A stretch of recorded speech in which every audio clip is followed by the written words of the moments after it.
Hello everyone and welcome to another video. Now in today's one we are answering another fan asked question. Today's question is, can you please combine your worst components to see how well they perform together?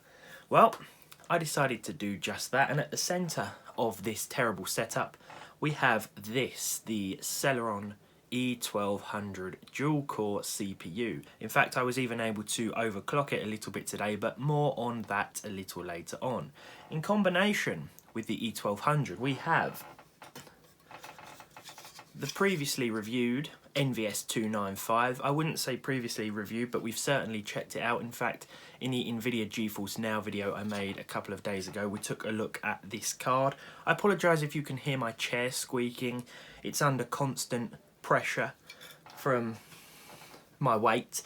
Now, to go with this CPU and GPU combination, we have a single stick of 512 megabytes DDR2 RAM. Now, when it comes to running Windows 10, the operating system of choice in today's one, thanks to its still supported status by Microsoft, 512 megabytes of RAM is going to have a very hard time, as you'll see once again a little later on. But I suppose we should get into it and see how well the Celeron E1200, the NVS295 and 512 megabytes of, oh, it doesn't say the speed, but we won't be using this for very long, I can tell you that. So let's get into it and see how well these components handle, well, anything. Okay, so what you're seeing here is the NVIDIA package installer trying to extract the graphics card software. With 512 megabytes of RAM installed, we got stuck at 44% every time, so we couldn't actually install the graphics card driver. On top of that, actual system performance was beyond awful, with constant slowdown, freezes, and most programs simply refusing to open. Now, a lightweight OS would run faster, I'm sure, and I do plan to make a few Linux-based videos with older hardware in the future, as a few of you have asked for it, but today I've stuck with Microsoft's latest OS, as this OS was part of the question asked in regards to running it on older hardware. I then switched out the memory for a single 1 gig stick instead, and the same thing happened.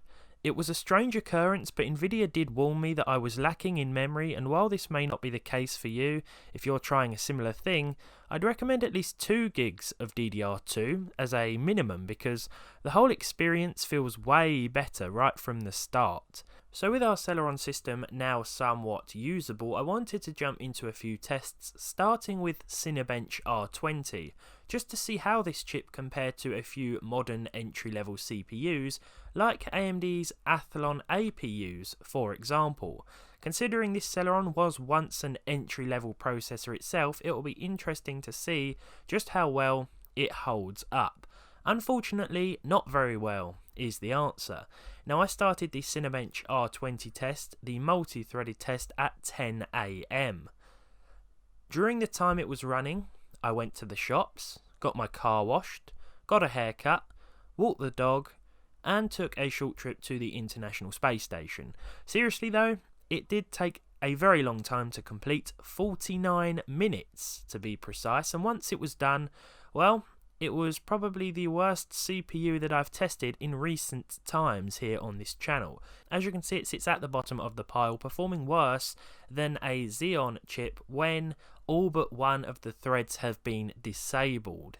But it is an old chip, so that's fair enough, and like I say, it was an entry-level chip as well when it first came out many years ago. But I decided to see if we could give it a little more of a boost, so to speak, and with that I reset the system and jumped straight into the BIOS. Now, we couldn't really do much with the multiplier. You could adjust it from 6 all the way up to 8, and jumping back into Windows revealed that we overclocked the chip from 1.6 GHz to 1.61 GHz. Wow. Instead, I adjusted the FSB speed to 300, up from 200, and because of this, it meant we were now running at 2.4 GHz, a worthy overclock for this little CPU. But one that probably won't make that much of a difference, especially if we are limited by the NVS 295 and 2 gigs of DDR2 memory. Still, this was achieved with a stock Intel Core 2 quad cooler, one of the old school ones with a copper base, and we were running at about 30 degrees idle. This didn't really change from when we were running at 1.6 GHz, so it's nice to know that you can overclock one of these old CPUs if you feel like messing around with one. The motherboard I'm using is an Asus P5Q, and it's really not that bad at all, so bear in mind if you are using one of these chips on a basic chipset board, then you probably won't be able to overclock it. So with our Celeron now overclocked at its new speed and our NVS purring away in the system nicely at its stock speed thanks to its lack of overclocking capabilities, it was time to jump into some games, and as you can see, Battlefield 5 ran almost flawlessly. Haters will say it's fake, and they would be correct. Not only will Battlefield 5 not run, which is totally expected, I mean we can't expect to run such a game on this hardware, but the video that was playing the footage of Battlefield 5 also lagged.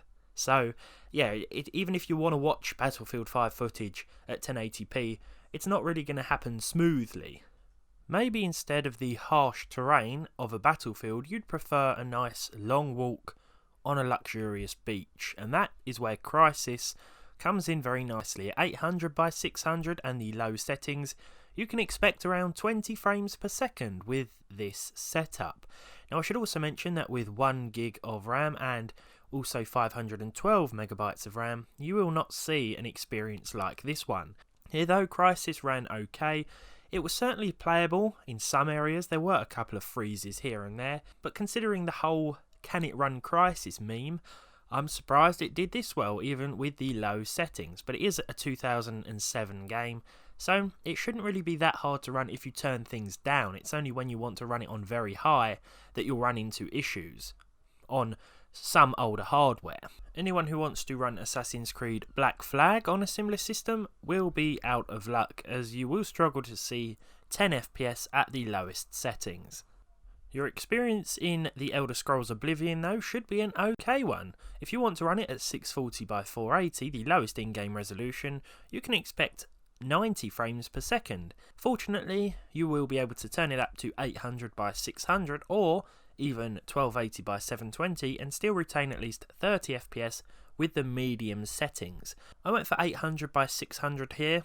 It stretched the image to the screen unfortunately, but I was still seeing a pretty decent frame rate overall, though that is to be expected with the medium in-game preset, and turning things up to high or above will cause you some problems, especially with the CPU already struggling and the graphics card not really having a much better time, to be honest. In fact, older Bethesda titles are probably going to run quite well, like Fallout 3 for example here. That means that Fallout New Vegas should run just as well as Fallout 3.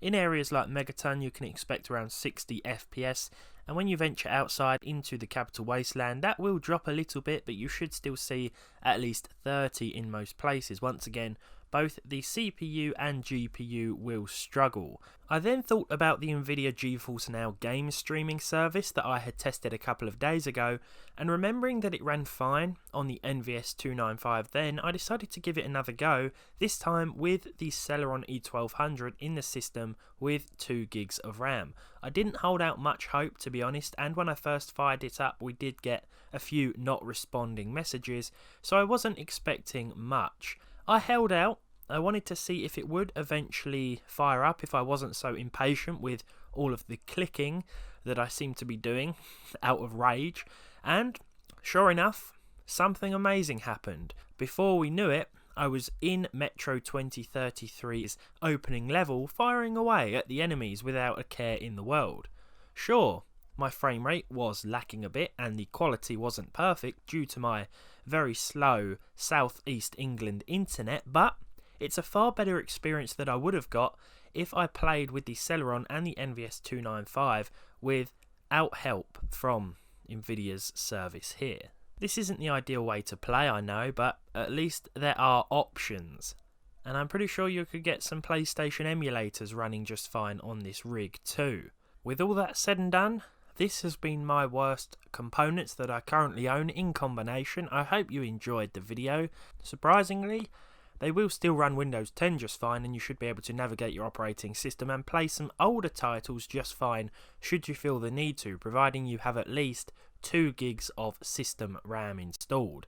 If you enjoyed this video, be sure to leave a like on it down below, leave a dislike if you didn't, subscribe to the channel if you haven't done so already, and hopefully I'll see all of you in the next one.